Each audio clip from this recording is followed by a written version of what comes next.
What's up guys, and welcome back to another video. Today we are talking about the Kanto themed raid day that we have coming up in Pokemon Go. Once again, we have Articuno, Zapdos, and Moltres coming back into raids. This is only going to be for one day and only for a couple hours, so you're definitely going to want to get out there and raid as much as possible during this window. Aside from being able to raid for Shiny Articuno, Shiny Zapdos, and Shiny Moltres, there are some features in this event that you're definitely going to want to take advantage of as well. This feature is very limited. They only release them as part of certain events. So whenever this feature comes out, you definitely want to take advantage and jump all over it. So we're going to talk about those features of this event. We're going to talk about the date and times. We're going to talk about how these Pokemon stand in PvP and kind of what their rankings are in their certain typings as well. So let's jump right into it and get into all the info for this Kanto themed raid day event. So this event is going to follow the Pokemon Go Tour Kanto event that we have coming up here. Actually tomorrow, the day I'm filming this video. And then we have the Kanto Celebration event that comes after the Kanto Tour event as well. So after all those events are over, we have this event coming into Pokemon Go right here. So this event is going down on Sunday, February 28th. Again, this is only for a couple hours. They're only giving us 3 hours for this event. It's going to be from 11 a.m. to 2 p.m. local time. But during these 3 hours, all three of these Pokemon, Articuno, Zapdos, and Moltres, will be spawning in pretty much every single gym. So you definitely want to go out there and take advantage and raid as hard as you possibly could. And the features of this event, obviously Articuno, Zapdos, and Moltres will be out in raids. All three of them do have a shiny form. So if you're a newer player and you don't have these three birds yet, or if you don't have all three of these in the shiny forms, this is the perfect chance for you to get out there and get yourself a shiny. And this is what the shinies look like of all three of these birds. So Articuno right here, this is the regular Articuno. Obviously this is a lucky, so the background looks a little different. But the colors of the regular Articuno are right there. And then that is a shiny Articuno right there. So it's just a little bit lighter on the colors. And for the Zapdos, I personally don't have a shiny Zapdos yet. So this is one that I am going to be going after. So I had to steal one for my kid's account right here. So this is what the Zapdos looks like. That right there is the regular Zapdos. And then this one right here is the shiny Zapdos. Honestly, for me, this is not too big of a difference between the shiny and the regular, but that is what the shiny Zapdos looks like right there. And then for the Moltres, this one right here is pretty obvious. This one is the regular Moltres right here, and then that one is the shiny Moltres. Honestly, I really like this one right here. This is probably my favorite shiny out of all three of the birds. So that is what the shiny forms look like on all three of those Kanto birds right there. And another feature of this event right here, so just to top off the event's already good with just the three birds in the raids, but just to add on to it right here, so we're hearing reports that Giovanni will be returning with a different Shadow Legendary Pokemon in his clutches. Get ready to complete some new Team Go Rocket special research to save this Pokemon. So for me personally, I think this might be Shadow Lugia. This might be a really good time to introduce Shadow Lugia into the game. It might be Shadow Mewtwo. I don't know if they're going to bring Shadow Mewtwo back. I know a lot of you already have plenty of Shadow Mewtwo. And again, we do have Aeroblast that we can now put on Lugia. I did do a guide on where Lugia sits with Aeroblast and without Aeroblast, if you want to check that out up here. The results might surprise you a little bit on the Aeroblast Lugia, but if we do introduce Shadow Lugia, that completely changes everything up. So definitely check that guide out, see where Lugia sits right now without any type of Shadow form. But again, let me know in the comments what you think this Shadow Legendary might be. I don't know if it's going to be Shadow Mewtwo again. I definitely hope not. Only for those of you that don't have it yet. I know a lot of you might not have Shadow Mewtwo. And Shadow Mewtwo is a beast. So either way that we go, it's definitely going to be interesting. I can't wait to see what this Pokemon is going to be. And I'm not too sure yet what the special research is going to be exactly. Usually it's beating different Team Rocket grunts, defeating all the leaders and stuff like that. But as soon as the info does come out, I'll make sure to pin it in the linked comments below. So make sure you just keep coming back and checking that out. I will put all that info down in the description. And to help us out with these raids, they are providing us with a free bundle in the shop starting on February 27th at 1 o'clock p.m. all the way until March 1st at 1 o'clock p.m. This bundle is going to contain 3 free remote raid passes, so make sure you definitely check that out the day before this event starts to get yourself those 3 remote raid passes. And on top of that, on top of the 3 remote raid passes for free, just like every other raid day, if you haven't participated in a raid day before, they are going to give us 5 free raid passes during this event. So the way that usually works, you don't get 5 all at one time. Usually you have to do a raid, and then you go ahead and spin a stop, you get another raid pass, After you use that one, you spin another stop and get another raid pass. So you can get up to 5 free raid passes during this event. So that is definitely going to help. So we get a total of 8 raid passes to go ahead and take these guys down. And one of my favorite parts of this whole event is a feature that they also brought in for this event as well. So they do give us the ability to TM away frustration from our shadow Pokemon. For those of you that don't know, anytime you catch a shadow Pokemon, whether it be from a Team Rocket grunt, from a leader, from any of that stuff, these shadow Pokemon come with a charge move of frustration. This move is absolute garbage, so you definitely want to get rid of this move. But the only way to get rid of it is to TM it away. And to be able to do that, you have to wait for an event like this one where they give us the ability to TM away frustration. Again, it's very, very limited. This doesn't come around that often. So you definitely want to take advantage and get rid of that frustration move. So something you can definitely start doing now. You do have a couple days until this event starts. I would go into your Pokemon storage, go into your shadow Pokemon, start looking through all of your shadows to see what you have in decent IVs.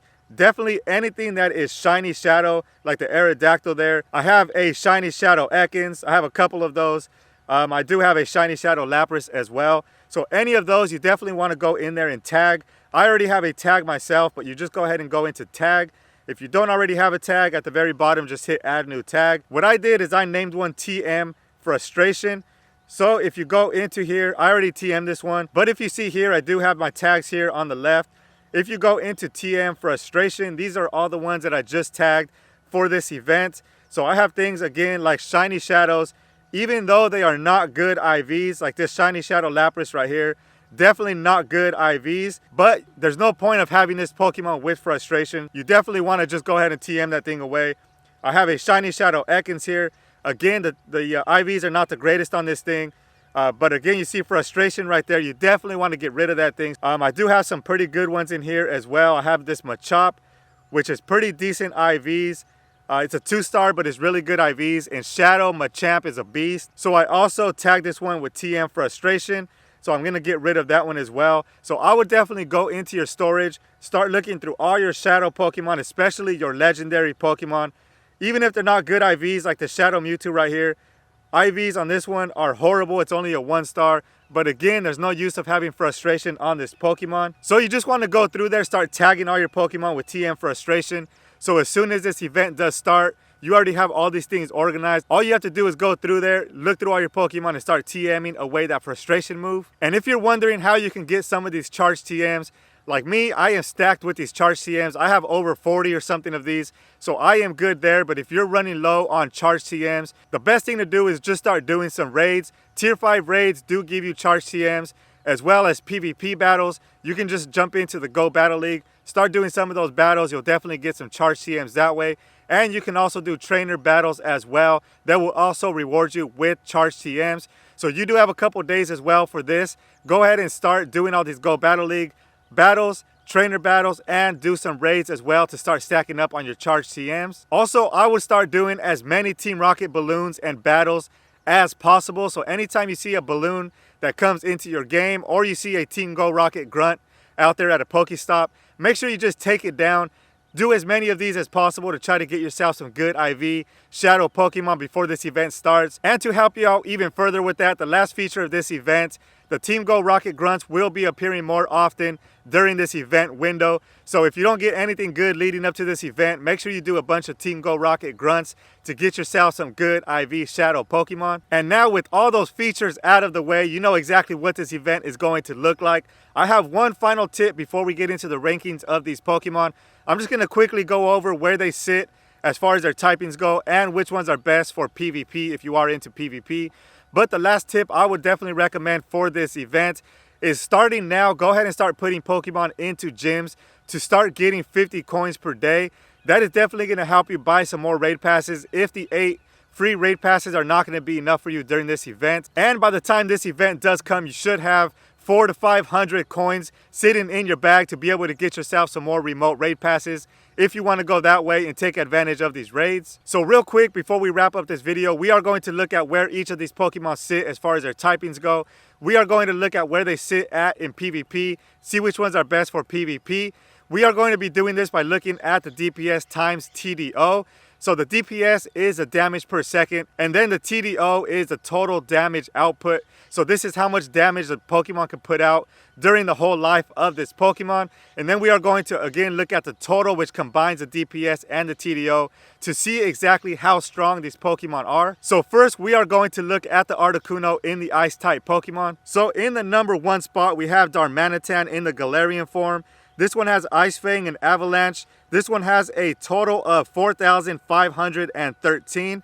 And then we look at the Shadow Weavile, which is Ice Shard and Avalanche, 4,165. We have Mega Abomasnow in there with Powder Snow and Weather Ball, 3,927. We have Mamoswine with Powder Snow and Avalanche at 3,820. Then we have the Kyurem with Dragon Breath and Blizzard, 3,816. We do have Articuno in here in the Shadow form. I know a lot of you don't have the Shadow form yet, but that one is sitting at 2,714. If we want to look at the regular Articuno, we have to go all the way down to the number 16 spot with Ice Shard and Blizzard. This one is sitting at 1,109. So that one is sitting considerably lower than the top ones that are in the 4,000 range. So you can see Articuno is sitting pretty low in the Ice type Pokemon. There are some better Ice type Pokemon like Mamoswine, Glaceon, and even Kyurem that you can get over the Articuno. The Articuno does sit pretty low right there, so not the best Ice type attacker. But as far as PvP goes, Articuno is going to sit best in the Ultra League at rank 14 with Ice Shard, Icy Wind, and Hurricane as the moves. But this one is going to be pretty hard to get the IVs to be where they need to be.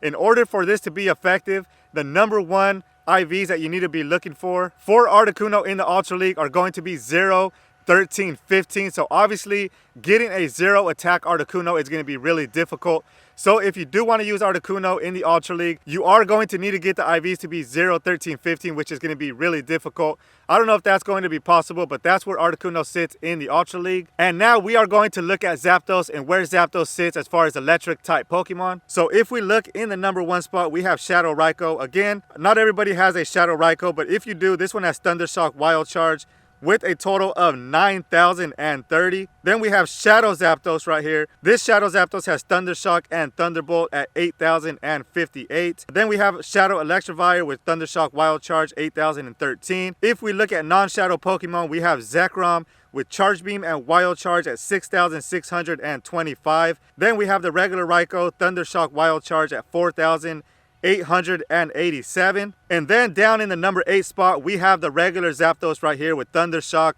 and Thunderbolt, 3,798 for the total. So this one is about a third of where the Shadow Raikou sits and a little less than that on where the Shadow Zapdos sits. So if we take out the Shadow again, because I know not everybody has Shadows, technically this one is going to sit in the number 3 spot behind the Zekrom and the Raikou right there. So Zapdos is still a good option if you don't have a good Zekrom or a good Raikou. But again, Raikou and Zekrom do sit above that one. So Zapdos is still pretty decent. And as far as PvP, Zapdos is going to be best utilized in the Master League. In the Master League, it is ranked at 25 with Thunder Shock, Drill Peck, and Thunderbolt as the moves. This one is going to be a lot more doable as far as the IVs go. So as far as the IVs, you are going to want perfect 100% IVs at 15, 15, 15 in the Master League. So again, a lot more doable, especially if you're out raiding for them. You can also trade these Zapdos with someone else to try to reroll and get yourself a good IV Zapdos. So as far as Zapdos, Master League is the best for this one. And then we have the Moltres. So let's see where the Moltres sits as far as fire type attackers. So in the number 1 spot, we have Mega Charizard Y, Fire Spin, and Blast Burn, 12,818. So if you do have a Mega Charizard Y, you definitely want to use this one as a number 1 fire attacker. Then we have Mega Charizard X, Fire Spin, and Blast Burn as well, 7,734. And then we have Shadow Moltres right here, Fire Spin and Overheat at 7,682. And then if we take out the Shadows and the Megas, we have Reshiram, Fire Fang, and Overheat at 7,543. And then we have to go all the way down to the number 12 spot to see the regular Moltres. This one is going to have Fire Spin and Overheat at 4,146. So again, this one is about 1/3 of the total of the number 1 spot, which is the Mega Charizard Y. And then it sits about half of the Reshiram, which is the number 1 fire attacker besides the Mega and the Shadows. So if you don't have a good Moltres, you can always use Reshiram or Ho-Oh as fire type attackers. But Moltres still a really good option in the fire category. And as far as PvP goes for Moltres, it is again best going to be used in the Master League.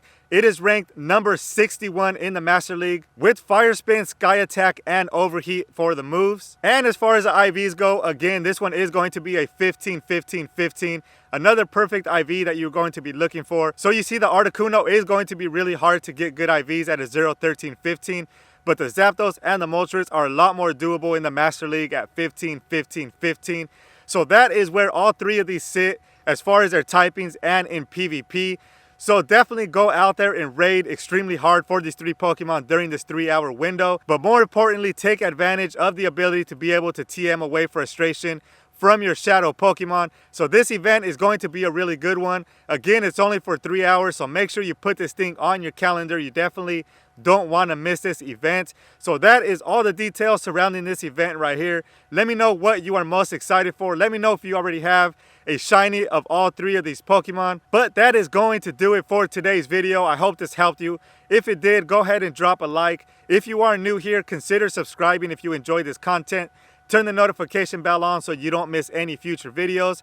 And I will catch you guys on the next one.